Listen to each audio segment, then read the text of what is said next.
The user definition in eKEPLER basically consists in defining users, roles, and passwords. In this quick example, we're going to show how to create a new user called the CRM supervisor.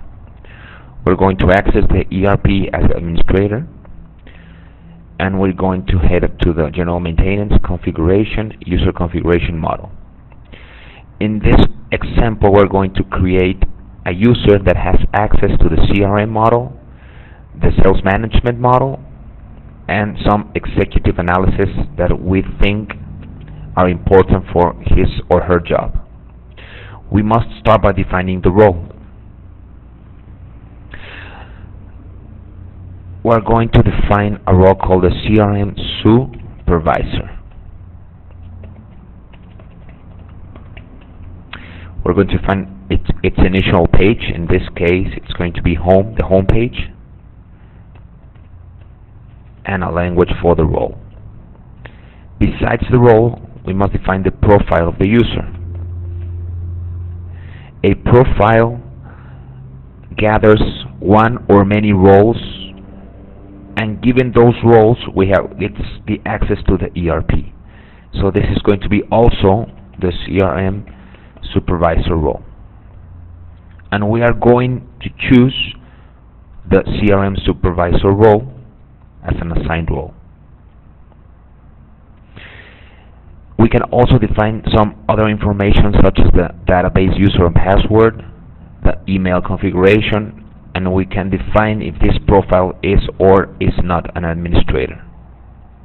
Last, we're going to define the user. So we're going to create a new user named John Doe. This user password is going to be JD123. And we're going to choose the profile that we just created, the CRM supervisor. We're going to enter a due date, an hour of the due date, and we can also define the branch that this user is going to have access to. In this case, we only have one branch called the corporate headquarters. If we leave the branch blank, we have access to all the branches. So let's go right ahead and define the branch as the corporate headquarters. As an additional information, we can define the email, the mail properties, and the user has a complete log of the last taxes and the previous last taxes. Now, to finish this configuration, we're going to define the access in the ERP. So we're going to go right ahead and define the sales and marketing model, the CRM model. It's going to have the CRM supervisor role. We are also going to have it in the sales management model, CRM supervisor.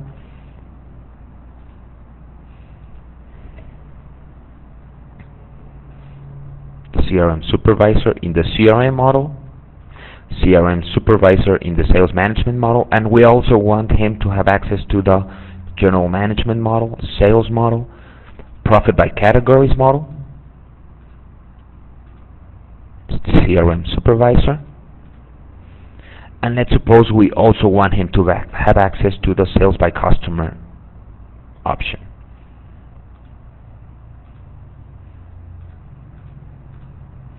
So we just defined access to two options, the sales of the customer, the profit by categories, and in the sales and marketing to the whole CRM model and to the whole sales and management model. So we're going to go right ahead and save the changes that we just did. The saving is very important. This changes the menu of the ERP. As we did the changes and we saved them, if we access again to our ERP, now using the John Doe user, we can leave the role blank. Since it only has one role, the ERP will automatically access him in the CRM supervisor model.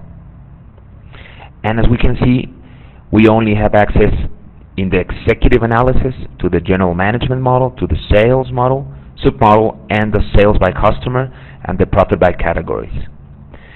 In the sales and marketing model, we only have access to the sales management model and the CRM model.